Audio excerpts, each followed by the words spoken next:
चलो चलो बच्चों चलो। जय गुरुदेव, जय गुरुदेव, जय गुरुदेव, जय गुरुदेव राम कृष्णा, जय गुरुदेव राम कृष्णा, जय गुरुदेव राम कृष्ण। नर नारियों, रास्ते का जिस पर अपने को जाना है उस रास्ते का भेद मिलना चाहिए। जब यहाँ से कोई आदमी किसी गांव शहर में चलता है तो रास्ते में उसके चिन्ह मिलते हैं। किसी भी रोड से जाओ, पगडंडी रास्ते के जाओ तो रास्ते में चिन्ह मिलेगा। ये गांव मिलेगा, ये कस्बा मिलेगा, ये शहर मिलेगा, इसके आगे तब जाना तो ये मिलेगा, फिर ये मिलेगा, फिर ये शहर मिलेगा। रास्ते का भेद मिलना चाहिए। और जब भेद नहीं मिलता है तो वो ये जानता है कि कहाँ जाना, वो आगे कदम नहीं बढ़ाता। तो जानकार जब बताएगा कि नहीं इधर जाना है तो उसका निशान, उसका चिन्ह उसको याद करके और जब चलेगा, जब वो मिलेगा तो मालूम होगा, उसको पूरा ज्ञान होगा कि मैं यहाँ आ गया, अब मैं इस जगह पर पहुंच गया जो मुझे बताया गया था। मेरी यहाँ तक की मंजिल, यहाँ तक का रास्ता कट गया। तो महापुरुषों ने राह रखाना, रास्ते का सब जहां जहां जो जो चिन्ह है वो सब उन्होंने जरूरत के सब बताए और फिर साधकों को बर्बाद कराए। तो जब तक भेद नहीं मिलता तब तक आप कोई भी नहीं कर सकते, कुछ यहाँ का भी कुछ नहीं कर सकते। पहले कहते हो मैं पूजा पाठ करता हूँ, तो कभी ये किताब पढ़ ली, कभी वो पढ़ लिया, तो जिस देवता की उपासना करनी है उसको नहीं जानते, उपासना ही करना नहीं जानते। उपासना का भेद रहे तब तो देवता तो यहाँ है नहीं, उसके पास जाने की उपासना हो तो अंधम धो, यानी वैसे ही संकल्प विकल्प ये कर रहा होगा ये ऐसे। तो असल में किसी देवता के पास भी जाओगे तो उसका रास्ता है, अगर रास्ते के वहां नहीं कर सकते, हम लोग वो भी नहीं जानते। तो स्थान के मालिकों को कैसे पता चलेगा? तो रचना बहुत बड़ी है। रास्ते में जब हमको रास्ता मिलेगा और रास्ते के जो चिन्ह मिल जाएंगे तभी वो आगे जाएगा। कहीं वही भटक गया, कोई दूसरा चिन्ह मिल गया और वही रुक गया, वो वही भटका रह गया तो नहीं जा सकता। इसलिए जानकार की जरूरत है, इसलिए सब रास्ता आद से अंत से। तो 3 मंजिलें तो आपको बता दी गई कि देखो ये मंजिल ऐसे ऐसे पार होगी, और कहा कि देखो मैंने प्राप्त किया, और सुरतों ने भी कहा कि मैंने प्राप्त किया। जिन महापुरुषों ने उसको दिखाया उसने भी स्वीकार किया कि मैंने प्राप्त किया गुरु गुरु गुरु से प्राप्त। जो कोई भी चला गया होगा वो किसी से नहीं प्राप्त किया। कोई भी शक्ति जहां आई हो वो कभी वो नहीं कहेगा मुझको उससे मिला, ये भी नहीं कहेगा कि भाई संत आए थे पीछे, जो भी संत आए थे उनसे मिला, ये कभी नहीं कहेगा। और ना कहीं कहा, वो तो कहते हैं जो मेरे सामने इस शरीर के रहते हुए मुझे मिला उसने पार किया।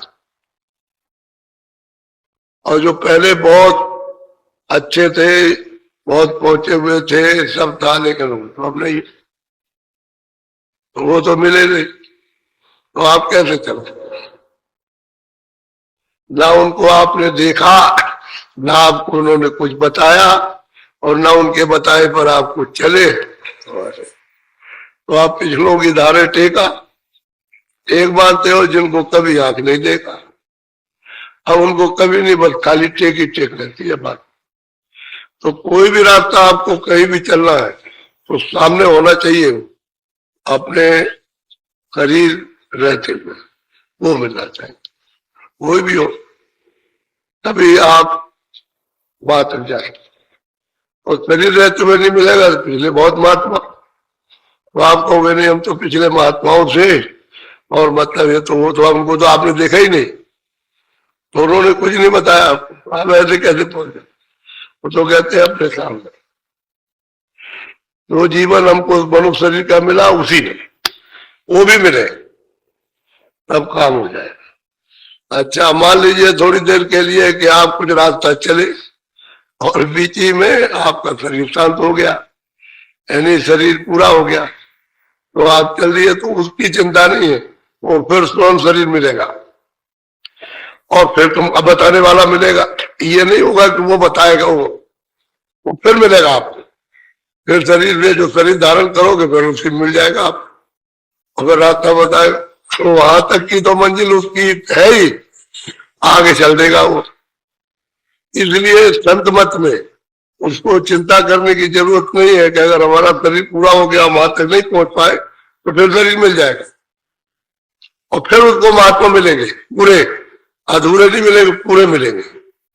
अब मान लो कि अगर वो रहे तो वही मिल जाएंगे, और नहीं रहे तो मतलब दूसरे जो आएंगे वो मिल जाए, तो फिर उस शरीर से मिल जाएगा। मिलना चाहिए, जो शरीर धारण किया है उस अपने सामने मिले और वो रास्ता दे दे। तो जहां तक हमने अपना काम किया वहां तक तो हमारा, अब क्या जो बताएंगे फट हो जाएगा, देर नहीं लगेगी और फिर आगे चल देगा। उसमें अब ऐसा है कि अभी आए हो, अब आपने महीने 2 महीने 4 महीने बरस 2 बरस साधन किया और पूरा हो गया और बस चलेगा तो ले लिया, कहा हमारा खाली कर दो, तो ले लिया। तो जीवात्मा को वो सब इंतजाम रहता है। तो चाहे जंगलों में कोई प्रेमी हो, कहीं भी उड़ीसा में हो, यहाँ हो, अमेरिका में कहीं हो, उसका इंतजाम तो यहाँ, वो सब तो वही पहुंचते, अमेरिका के, चीन के, जापान के, भारत के जंगलों के, वो तो सब शरीर छोड़ करके सोचते वही पहुंचेगी जहां उनका हिसाब होता था, वहां वो बैठे। तो उसमें कोई चिंता की बात नहीं, फिक्र करने के बाद नहीं, वो दूर है तो अब कैसे देखेंगे, कैसे, सब सूरतें वही आती। ऊपर जितना भी चढ़ के जाओगे तो बिल्कुल ऐसा, अब यहाँ जितना नीचे आए वो फैल गया बाहर की आंखों के लिए, जब ऊपर सूरज जाएगी तो छोटा होता चला जाएगा और बिल्कुल ऐसा हो जाएगा, ऐसा तो ऊपर से ये सब जरा सा दिखाई देता, ये इतना, उसमें सब चीजें दिखाई देगी। यहाँ बुद्धि से सोचता अगर बड़े बड़े दूर है, वो आसाम है, वो चीन है, मलेशिया है, वो बहुत दूर है, और वहां से तो बिल्कुल सामने ही है, ऐसे बिल्कुल ऐसे। मैं आपको बताता हूँ इस तरह से, कोई दूर थोड़ी उतर सकता, जितने ऊंचे जाओगे उतने छोटा हो जाएगा सामने। वो तो तुम्हारी इन आंखों के लिए फैला हुआ है और दिमाग के लिए वो नहीं फैला, वो तो सिमटा हुआ है। वो तो सूरज जब ऊपर जाती है तो ऐसे, तो नीचे में सब आकाश बिल्कुल छूटे, तब वो तो वही बड़ा है जहां से ये विस्तार हुआ, बाकी सब छूटे। तो इसलिए उसकी चिंता करने की बात नहीं रहती है, लेकिन यह है कि समझ लेना चाहिए कि हमारी संभाल कैसे। यहाँ पर जहां जाते हैं जिसके यहाँ हिसाब किताब है वही सब आते हैं। कोई भी अमेरिका का मरेगा, चीन का, जापान का, कहीं का भी, किसी मुल्क का भी जो सारे संसार में, वो सब हो जाते हैं, दूसरा कोई जगह ही नहीं है, वो सब हो जाते, क्यों तो नीचे से वही पहुंच जाएंगे। तो यहाँ से मालूम होता है कि बहुत दूर है, वहां से तो कुछ नहीं, वहां तो सामने है। बोलो, तो अब जरा चौथी मंजिल को सुन लिया। ये तो पहले का दर्शन, दूसरे का दर्शन, ईश्वर का दर्शन, ब्रह्म का पान। अब सूरत में, प्रयाग में, वहां पारब्रह्म प्रयाग में नाके पर, उधर में महाकुंभ का नाका और इधर में मतलब है शून्य का, 10वें द्वार का, उधर में का भी है, वो भंवर गुफा का। तो वहां प्रयाग में स्नान किए, खोल करके स्नान किया। बोलो।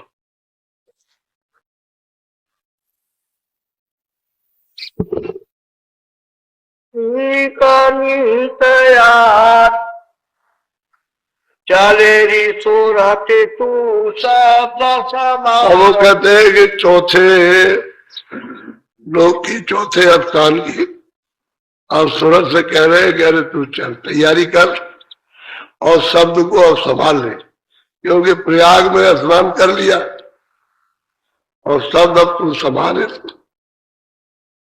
यही है, अब वो जब शब्द को संभाल लेगी तो अब तू चला, अब चौथे लोक में, चौथे देश में ले चले। 3 देश तो छूट गए और अब चौथे की तैयारी। तो सूरत को समझा रहे कि अब तो यहां तक तो आ गई, चल आगे तो चले चले, कि वहां क्या क्या है। बोलो बोलो। नागहंसिनी घाटा पांदा, रुके मैंने लाल सूरत को साहा। कहते हैं वहां पर बड़ी बड़ी घाटियां, तो वहां पर मतलब ऐसे दृश्य है, ऐसे अद्भुत दृश्य है। तो साधक अगर उधर जाए भी तो रुक जाएगा। सबसे ज्यादा इधर से वहां रचना है, और साधक के लिए इतनी लुभाने की है। वैसे वैसे वहां कोई चीज नहीं है कि भाई किसी की रोक हो, किसी की टोक हो। रचना की रोक टोक है, सुंदरता की, उसके विस्तार की और उसकी खूबसूरती की वो रोक टोक। ऐसे ऐसे दृश्य होते रहते हैं वहां, ऐसी ऐसी रचना का विस्तार वहां है अनोखा, कि वो साधक उसने तो पहले कभी जब आया होगा तब देखा होगा, तो कितने जो मुद्दत, कितने कल बीत गए, तो उसको भूल गया, तो वो देखता, तब उसको ये कहते हैं बस इस शब्द को पकड़, दूसरा और कोई शब्द तो उसको नहीं पकड़, इसी को शब्द को साध ले, इसी को पकड़ के चल। उसे बताते, अगर न बताए तो मैदान को यानी उसमें जा नहीं सकता, तय भी नहीं कर सकता और जा भी। बोलो। वही घाटी पर जहां इसका शुरुआत नाका होगी ना, चले गए हम जा रहे नाके में, तो वहां तमाम अधिकारी मिलते, क्या चीज लिए जा रहे हो, क्या ये है, क्या वो है। इस तरह की रोक टोक नहीं है, क्या लिए जा रहे हो, क्या तुम्हारा खूबसूरती है, दिखाते हैं दृष्ट, अद्भुत अद्भुत दृष्टि तो वहां है दिखाने वाले, वहां घाटियों पर अद्भुत अद्भुत बड़ा। इनमें यहाँ कहीं ऐसा नहीं है जैसा वहां, ऐसे ऐसे दृश्य। अब उन दृश्यों को वर्णन करने के लिए किताब ले ली जाए, लिखा जाए तो नहीं लिख सकते। तो श्रुति उतना अनुभव करती है और अपना निशान याद रखती है, जो गुरु महाराज ने बताया, फिर उसको मिल जाते हैं तो आगे बोलो। आगे बाजू ने रख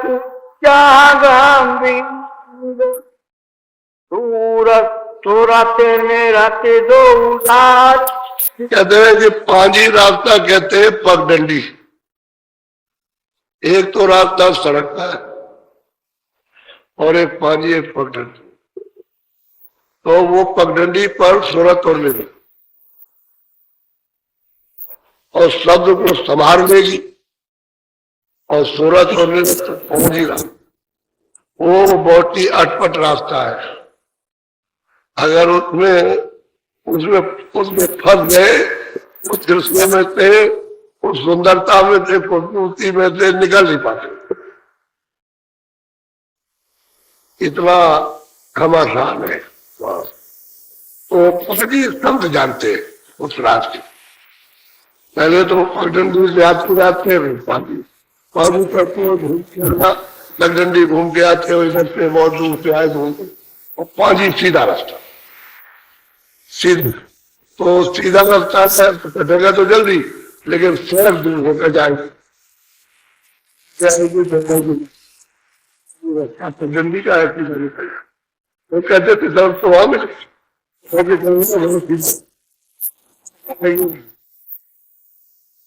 तो पगडंडी रास्ते को 5 ही कहते हैं। और सूरत और निरत, सूरत अपनी आंख और उसकी वो जो उसकी दृष्टि है जो आगे बढ़ती है, वो कहते हैं शब्द को पकड़ के धीर, एक लक्ष्य साथ करके चलती है तो देखती चली जाती है, चलती जाती है। बोलो दाए राशे दीप पर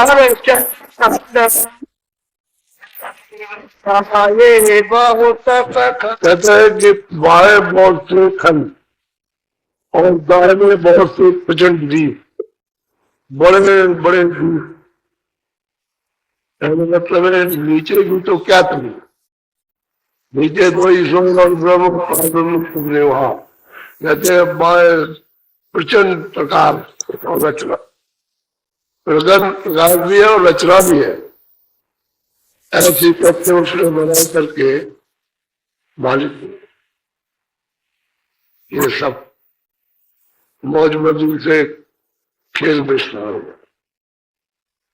कहते हैं कि ऐसे तो तुरंत उसको देखो, एक दफे वो धीरज के साथ सूरत और निरत को लेकर के पानी के रास्ते से निकल जाए तो रास्ता बिल्कुल साफ हो जाता, पता चल जाता है कि रास्ता है। इधर भी देखती उधर भी देख, सब देख लेगी, यानी देखने में कुछ नहीं है, जब उसकी इच्छा होगी तो सब देख। पहले तो अपना काम कर, जहां पहुंचना हो पहले पहुंच जाए फिर देख लेंगे। तो गुरु महाराज रास्ते में उसे बताते, तो जो यहाँ से ले जाएगा कोई बताएगा, दूसरा कोई खड़ा नहीं हो सकता कि चलो हम बता दें, वो नहीं, वो तो उसी को पहचानता है कि भाई इन्होंने रास्ता बताया मुझे। अगर और कोई मिल जाएगा तो पूछोगे,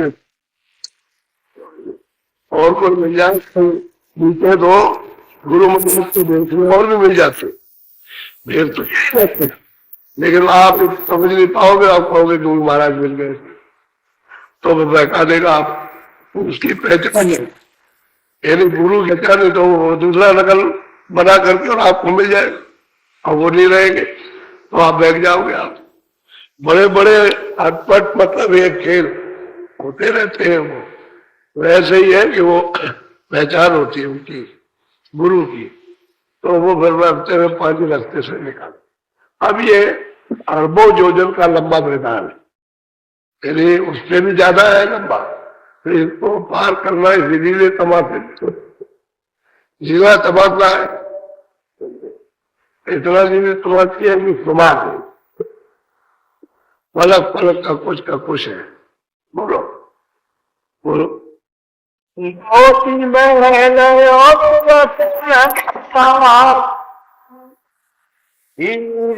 लाल जरे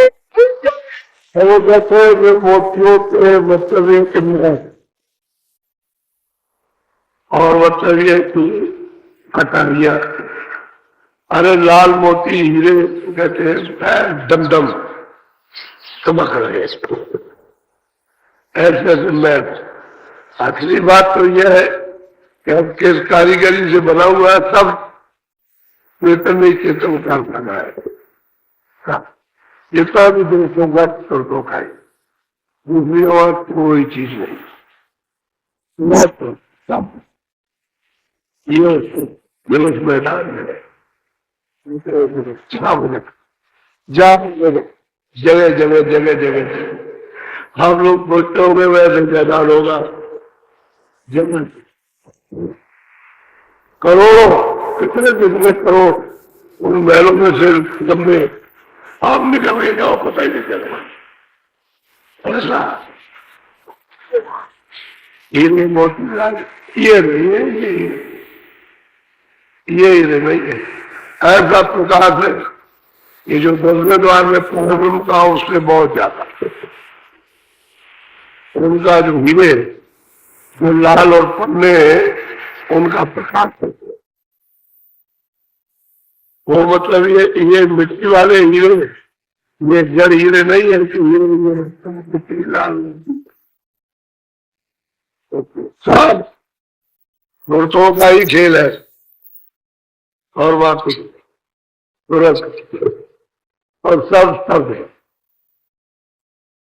इतने जितने मतलब है महल बने हो तो सब सूरतों के बने जो महल अगर दम दम चमकते हैं।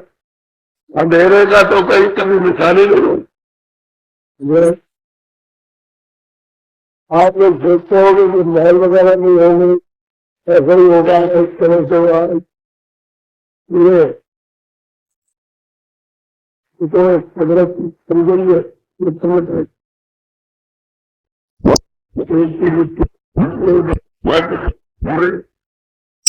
चेतनता। अभी आप एक की मिट्टी के बना के कमरे इसको बनाते हो तो वहाँ सारा सारा कहाँ से जाए, तो का ही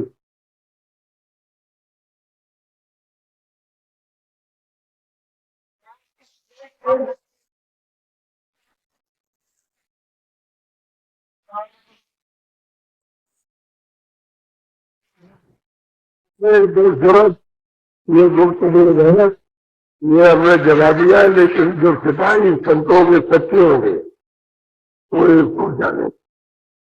जो संतों का सच्चा सिपाही नहीं होगा, सच्चा हलवाई तो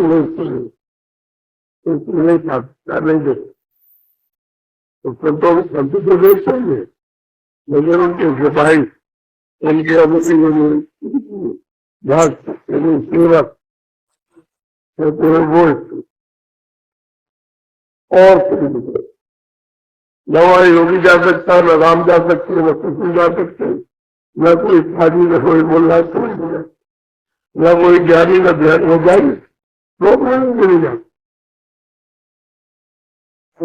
प्रणाम।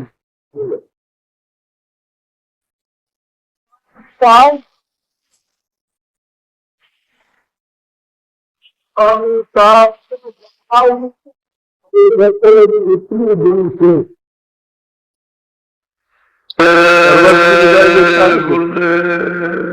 गलत क्या है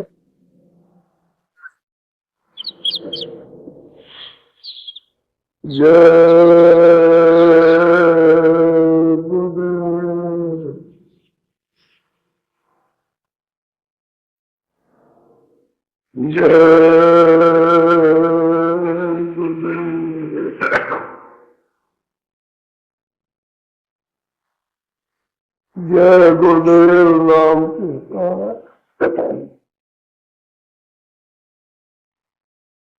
जय गुरुदेव नाम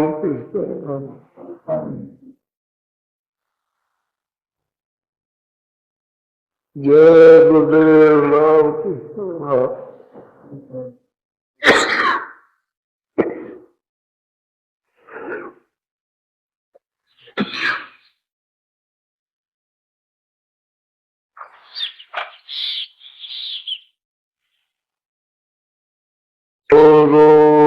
का ध्यान कर प्यारे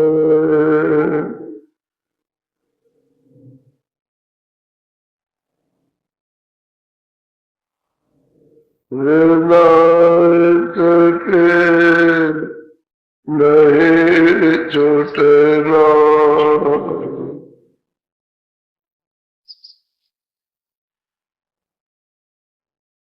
नाम के मेरा जा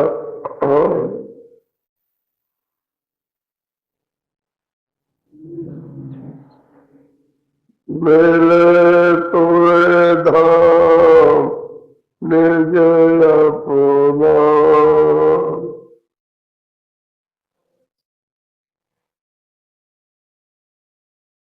गुरु की शरण धर कर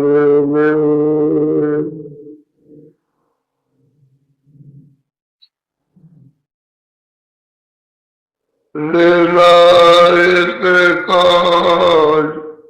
नहीं करना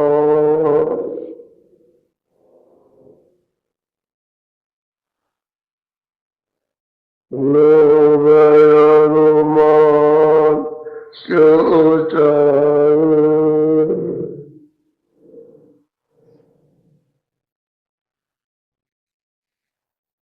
पड़ेगा फिर तुझे देना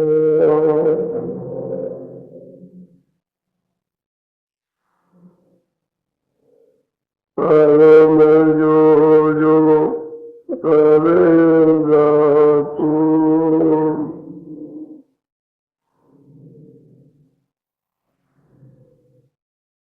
वही फिर वो नाम लेना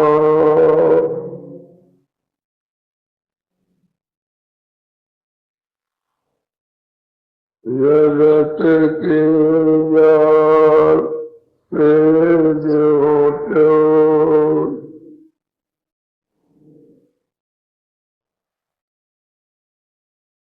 अतो मरदान की करना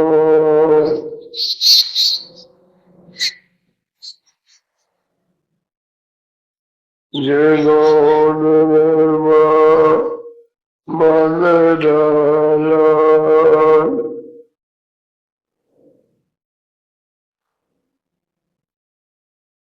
उन्हीं को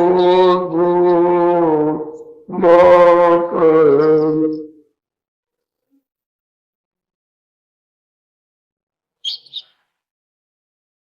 बड़ा वेरी ये मन गटुए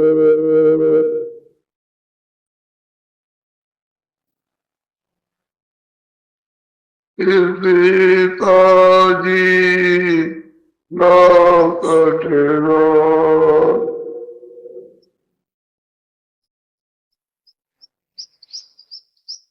पढ़ो तुम्हें इसकी के पीछे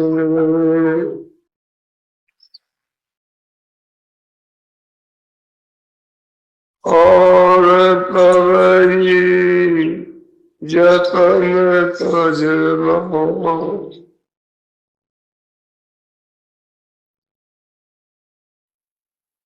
गुरु पीते कर परे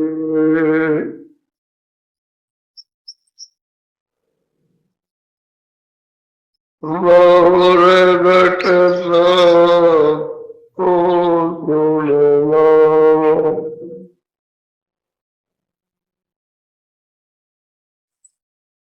मान ये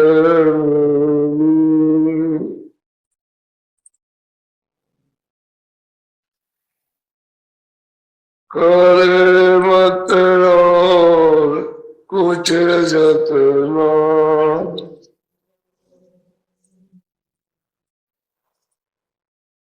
और जब जाए मन तुझ पे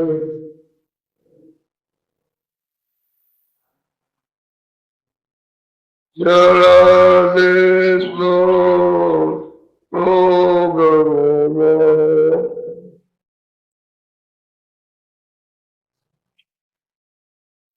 और गम पर जग झूठ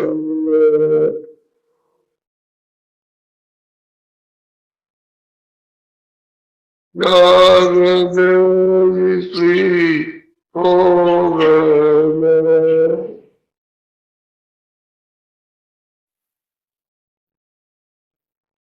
गुरु का जो कर प्यारे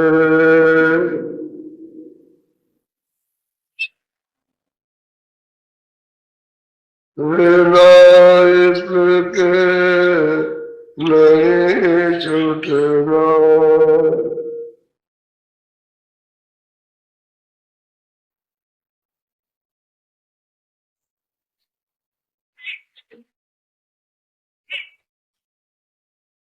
ये संतमत का रास्ता है अपने घर जाने का। इसमें विशेषकर थोड़ी सी मेहनत मन को रोकने की है। यही आप थोड़ा सा साधन आप लगन तड़प से करें तो दरवाजे पर मन सूरत का साथ नहीं देगा, तो यहाँ काम उसका शुरू हो जाए। और दरवाजे पर इतना जोर देने पर भी नहीं बैठेगा तो सूरत का काम फिर नहीं हो सकता। मन की चौकसी जरूर करो। जो बार बार हर बार हर क्षण भाग करके इन सब चीजों में दौड़ करके लगता है, उसमें इसको मिलेगा कुछ नहीं, खाली आदत है, उसमें भागता रहता है। उसी को थोड़ा सा वक्त वजन ध्यान समझ के आपको रोकना। यही इसी की रोका था ये बात। जो मुझे तकलीफ है ये घेराकारी नहीं, और कोई तकलीफ नहीं है। पहले और सब तकलीफें शारीरिक होती है, अब ये मन को रोकने की बात। और उसको यही समझाना कि भाई तुम साथ दे दो तो घाट पे बैठ करके अच्छा से अच्छा रस मीठा और चीज देखने को सुनने को सब मिलेगी।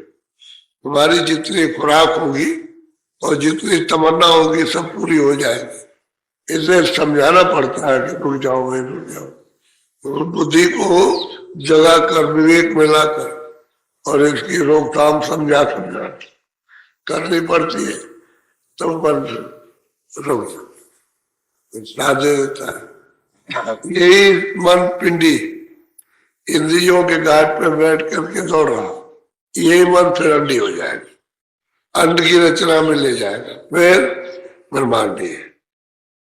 तो जहां पे आया फिर वहां पहुंच जाएगा। सबसे भंडार तब छुटकारा इससे तुरंत का हो जाएगा, फिर तुरंत इसके जाल से निकल जाएगी। फिर ये हावी नहीं हो सकता, तुरंत इस पर हावी रहेगी। जब तक शरीर में रहेगी तब तक वो बात तो आती जाती है, उसको अपनी जगह छोड़ दिया, चली गई, लौट के आई, वापस नहीं आई, और ला करके फिर वापस गई। ये रोजमर्रा का काम हो जाता है, ले आना ले जाना ले आना ले जाना। तब फिर उसका दिल नहीं लगता, फिर इधर दौड़ता चढ़ता नहीं है फिर, क्योंकि तुरंत अपने रस में भीगती है, अपने आनंद में, ये अपने आनंद में डूब जाता है दोनों से। नहीं तो बड़ी तबाही किए हुए हैं, एक दूसरे को लड़वा दे, मरवा दे, कटवा दे, झूठ प्रेम धोखा बेईमानी, शराफत की तो कोई बात नहीं। अब उसमें भी चाहता है कि कोई रस मिल जाए आपको, वहां नहीं, ये है वो है, इसी में ढूंढता रहता है। तो चौकसी इसी की है, यही गिरा जब भी बैठो तो बराबर इसकी निगरानी जरूर रखो कि देखो कहीं जाता तो नहीं कर लिया। अच्छा, भजन में पता चल जाएगा, ध्यान में सुमरन में क्यों बनवा गया, तो उसको थोड़ा सा रोक के ले आओ। जब मालूम तो पता चलेगा कहाँ जाता है, वहां से ले आइए रोक करके।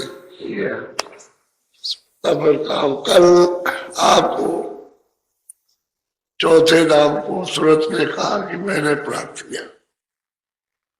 पहला भी स्थान, दूसरा भी, तीसरा भी, चौथा उसको प्राप्त कर दिया। और बताया कितना उसका तेज पूंजी प्रकाश है, और सब हंस मंडलियां समा रहती है, रचना विविध भांत की है। और बड़ाई के लिए तो फिर क्या, बहुत ही बड़ा है, और तरह तरह की रचना है। अब यही से जब सूरज अपनी तैयारी कर लेती है ऊपर जाने की, तब साथ के अपने साथ सामान के साथ, तो फिर अब वो प्रवेश होगी। बोलो, बताओ, बोलो।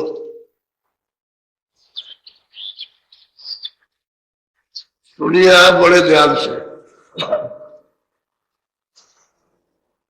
इसमें विशेष करके ये ध्यान देना है आपको कि पहला स्थान तो वो ईश्वर का, दूसरा स्थान ब्रह्म का। अब ब्रह्म खुदा नहीं हो सकता और खुदा ब्रह्म नहीं हो सकता। अपने अपने स्थान पर जो जो उनका नाम हो, और उनका नाम भी नहीं बदलेगा, स्थान भी नहीं बदलेगा, आवाज भी नहीं बदलेगी, रूप भी नहीं कोई बदल सकता। अपने अपने रूप, अपने अपने स्थान, ऐसे ही पार में अपने स्थान पर, अपने रूप में, अपने नाम। फिर चौथा स्थान, ये सब अपनी अपनी जगह सतपुरुष ने सबको बैठाया अपनी अपनी जगह पर। और वो बदला बदली नहीं कर सकते, न एक दूसरे का रूप धारण कर सकते हैं, न एक दूसरे की आवाज। कोई कहे कि उसकी आवाज ये बजाएगी, वो नहीं हो, अपनी अपनी आवाज। बोलो बोलो। पंचम किरात सुल्तान अब वो कहते हैं कि पंचम स्थान, पंचम लोग कहते हैं सबके ऊपर, सबके ऊपर। अबे वो तो स्वतंत्र है, वो किसी के घेरे घेरे में नहीं है, स्वतंत्र है। कहते हैं पंचम किला, कहते हैं महल है, किले का महल को बहुत ही बड़ा, और उस महल की शोभा अगम अपार, महल की शोभा। कहते हैं कि हमने इस बादशाह को अपनी निज आंखों से देखा। जो सूरत यहां से गई चढ़कर के नाम के द्वारा, उसने वहां जाकर के देखा उस सतलोक में। कहते हैं पंचम किला मतलब यह है कि वो बादशाह सच्चा, उसी से ये सब कुछ हुआ। सतपुरुष की मौजी मर्जी से ये सब विकास रचना हुई है। ये उन्हीं में सब सुरतें समाई हुई थी और उन्होंने इस सुरतों को भेजा। अच्छा, इनको भी उन्होंने ही भेजा, ईश्वर को भी, ब्रह्म को भी, पार ब्रह्म को और महाकाल को, उसको 12 और उन सबको इन्होंने भेजा। यही है सच्चे बात। कहते हमने अपनी आंखों से देखा, हमने जाना, हमने उनको पहचाना, हमने दर्शन किए साफ सूरत यहाँ से। कभी तो वो यहाँ से लिखती है वो क्या हमने देखा, और यहाँ से दोनों आंखों से चढ़ करके गई और ये सब देखती गई, देखती सब बता। वैसे ये है कि जो कुछ रास्ते में हो रहा है वो तो बहुत कुछ है, ये तो इशारा करती गई। तो कहते पंचम किला तक सबका वासना, और सब उसी का ध्यान करते। ये जो बीच में बैठे हुए सब उसी का ध्यान। एक मिनट भी अगर वो ध्यान न करे तो उनकी तपस्या भंग हो जाए, तो रात छीन। इसलिए सत्पुरुष से सब डरते, क्योंकि वो सबका सृजनहार है, उसी से सब आए। बोलो। चली तो राति देखा मैदाना, अजब शहर अद्भुत। कहते हैं कि भाई वो मैदान देखा, थोड़ा उस मैदान में चली। कितने कितने मतलब ये 100 खरब कहो, 200 खरब कहो, 1000 खरब कहो, कितना कहो, कहते हैं मैदान। भाई सागर है, मैदान मतलब क्या, उसकी पैमाइश क्या है। कहते हैं कि मैदान में चली। फिर अजब कहते हैं, जो कहने में नहीं आ सकता उसी को अजब कहते हैं। यानी महल को कहने में नहीं आ सकता, उसकी कारीगरी, उसकी सुंदरता वो कोई किसी ने कह नहीं पाया। सभी उसको देख करके और चुप हो गए और इशारा बस खाली किया। बस बड़ी का इशारा है कि कह नहीं सकते, बस वो देख लेगा जब शहर है। और जिस मैदान में चली वो मैदान तो अब कितने, उसका कोई गिनती तो है नहीं। वो भी एक इशारे ये कह दिया कि इतने खरब, फिर महल, तो महल की कौन पैमाइश करे। तो महल जो है इतना सुंदर और कितना लंबा चला, उनको तो कोई नाम तोड़ सकता नहीं। यही सबका मतलब ये है कि बात है सत्पुरुषी से, और ये दयाल पुरुष, ये दयालु पुरुष, इनमें काल का कोई अंश नहीं है। और वो जो काल का अंश था उसको रोज निकाल दिया, वो तो बाहर कर दिया उन्होंने। जब अपने देश से देश निकाला कर दिया तो बाहर कर दिया कि चलो तुम लो बाहर। अब वो निर्बल देश आचाल है, अच्छा है, उसका कभी नाश नहीं। वो कहते हैं कि वो पंचम, पांचवा लोक, पांचवा देश, स्थान, उसी पर, उसी किले में वो सतपुरुष विराजमान। बोलो। अविरत कोंडयम खाय, मैल सुनहरी रचे। भाई वो तो अमृत के मतलब ये है कि वो तो समुद्री अमृत का। और कहते हैं दीवार जो बनी हुई है वो भी सब अमृत की।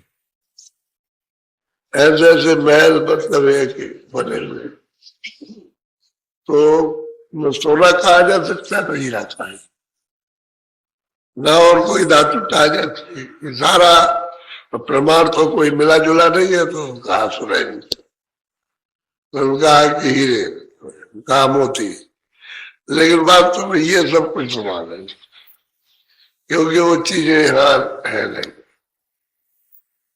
तो कोई न कोई इशारा कर देना भाई ऐसा है। अब जब कुछ है नहीं यहाँ तो कैसे बताया जाए, चलो तुमको दिखा दे ऐसा होगा।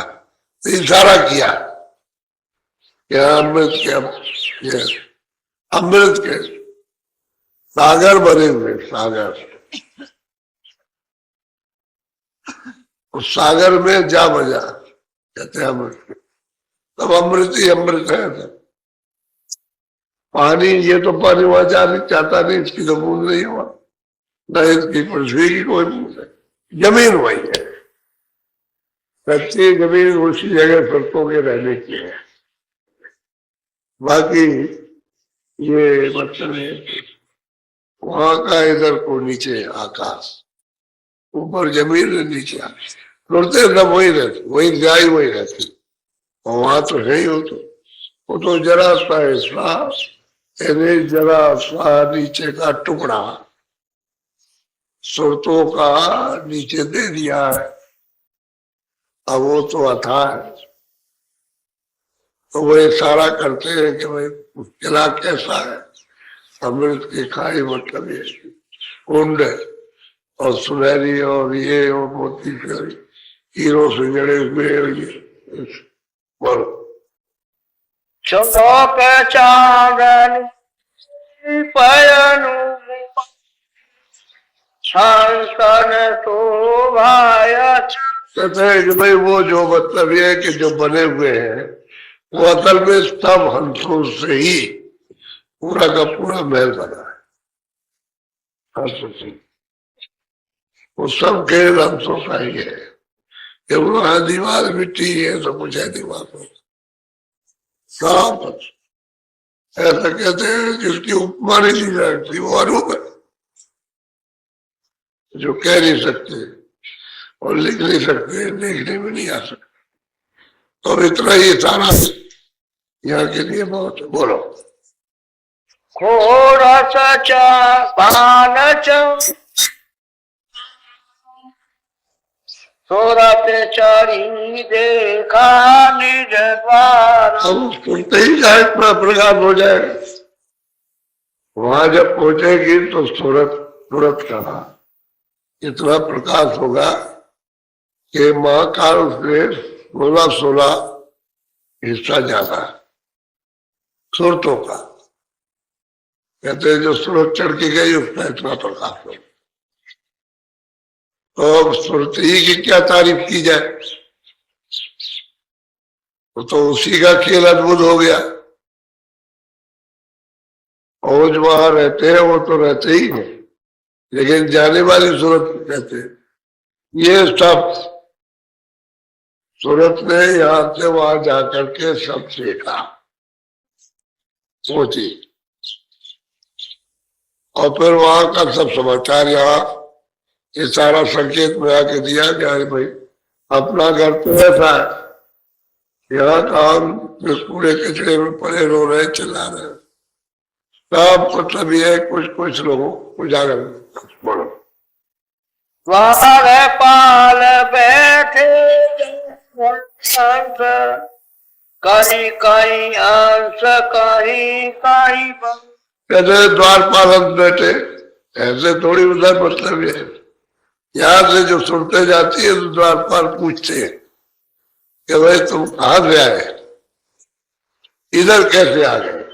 वो तो पहचान होती है ना कि यहाँ की सुनते और वहां से अंश भी है वंश भी है, ये सब पूछते हैं द्वारपाल।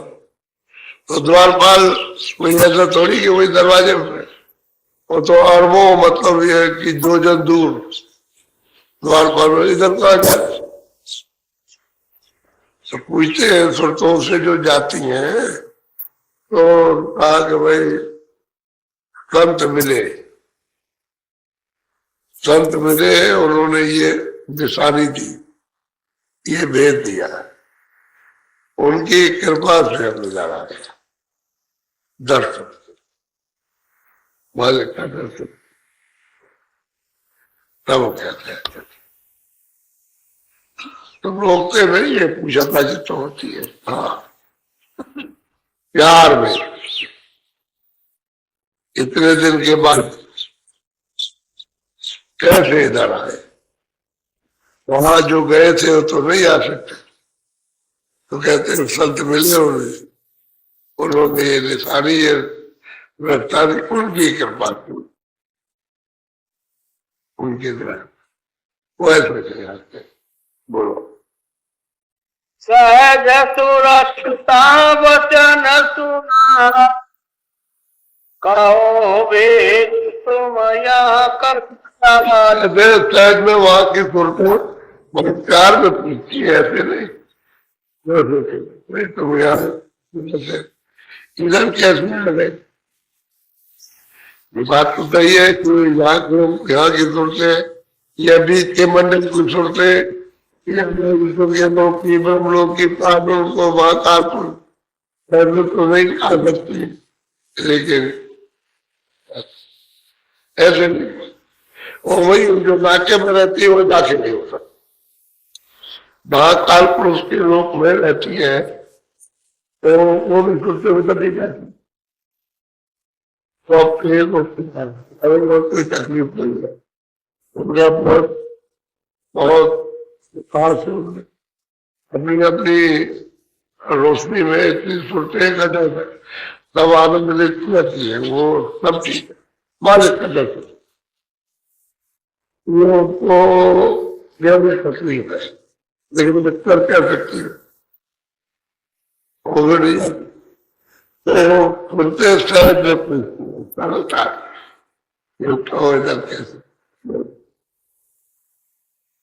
सूरत नवीन कैसे संत मिले उन कहीं निशान। उनमें सूरत में जो नवीन थी यहाँ तो जो गई थी कि तो नवीन नहीं है, वहां तो सब पुरानी रहती थी। तो उन्होंने पूछा आपके भाई कि तुम इधर कैसे, तुमका संत मिले, उन्होंने ये निशान यहाँ पहुंचने का निशान बताया कि तुम कैसे वहां जाओगे घर में। तो उन्होंने जब बताया तब अपने उनकी से बोलो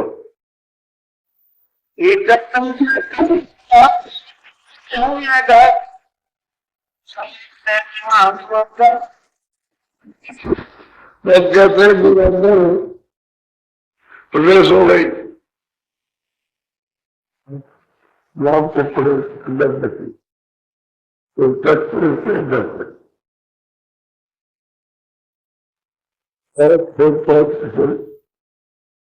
जाएगी और वही पहुंचे सबका विकास हुई। सब उसी जात के चलोगी मेरे समझ में समझे बोलो।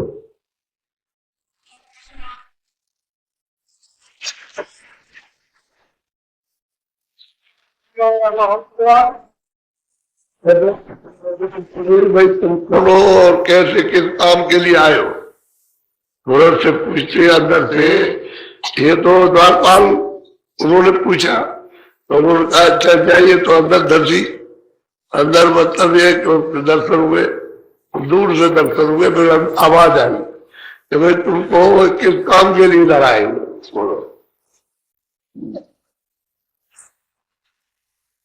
साथे गुरु मिले वेद सब जिनकी कृपा दरस। अब वो तुरंत कहते हैं मेरे आपको अमृतलोक में सदगुरु मिले, उन्होंने ये सब वेद रास्तों का दिया और रस्तों से होकर के हमारे और उनकी कृपा की दया हुई यहाँ पर दर्शन हुआ, उन्हीं की दया कृपा। अब ये तो बताना ही पड़ता है वे कैसे आए, यहाँ कैसे पहुंचे यहाँ से, तो उन्होंने बताया। अब संतों का तो वो दरबार आते हो जाते आते जाते हो तो उनका दरबार, उसके बाद साय के कत्ले दरबार के दरवाजे, तो ये कितने जाना किसको कहते हैं सदगुरु संत, वो भी ये सब मिसाल आती। गुरुदेव। गुरु महाराज के सत्संग को सुनने के लिए मेरे चैनल को सब्सक्राइब करें तथा सभी गुरु भाइयों एवं बहनों को शेयर करें। जय गुरुदेव।